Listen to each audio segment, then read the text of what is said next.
Living with Disability and Chronic Pain blog for Tuesday, April 22nd, 2014. Title: Your Pain is Real.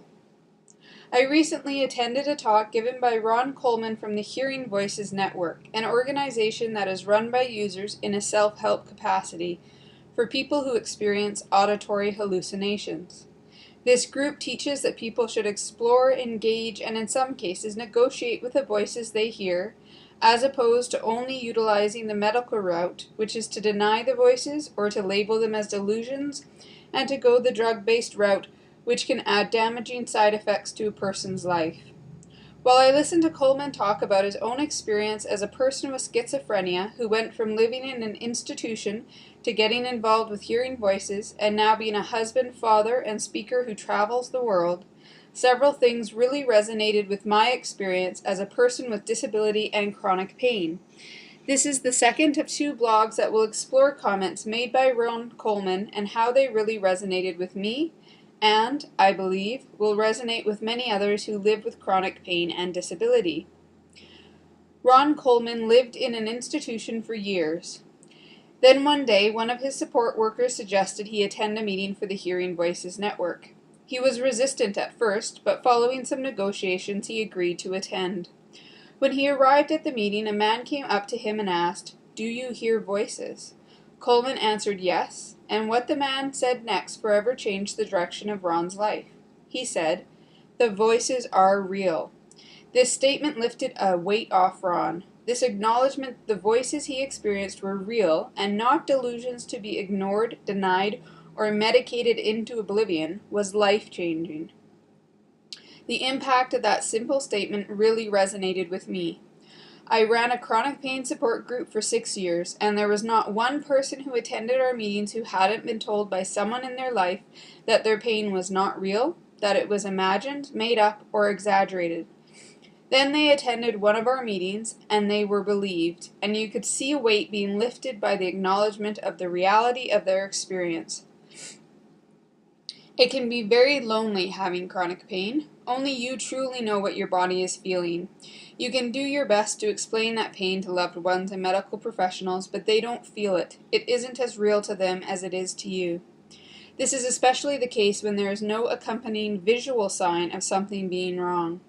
There is doubt on their part that the pain is real or as bad as a person is saying. That doubt can be very damaging to the person with chronic pain, as they know what they are feeling, but they don't know how to get others to understand. For many people with chronic pain, it takes years before a diagnosis is discovered. I, personally, did the doctor-specialist dance for 6 years before being given a diagnosis. During these years, people with chronic pain are constantly questioned, doubted, and told it is all in their head. They encounter medical professionals who can't figure out the pain, so place the blame on the patient instead of admitting that they just don't know what is happening or how to help the patient. The person with chronic pain begins to wonder if it is all in their head. They begin to doubt their own pain. They begin to doubt their own perspective, their own experience. Chronic pain is complex. It does involve emotional and psychological components. How could it not? When one has chronic pain, one's life is turned upside down. Many have to leave work, school, quit hobbies, sports, and change the way they do everything in their life. Chronic pain affects relationships, interactions, productivity, and most of all, a sense of self. There is no denying that people with chronic pain deal with more than just pain, but that does not mean that their pain is any less real. Unfortunately, there are people who pretend to have chronic pain, who exaggerate their pain, or who use pain as a way to gain attention and sympathy.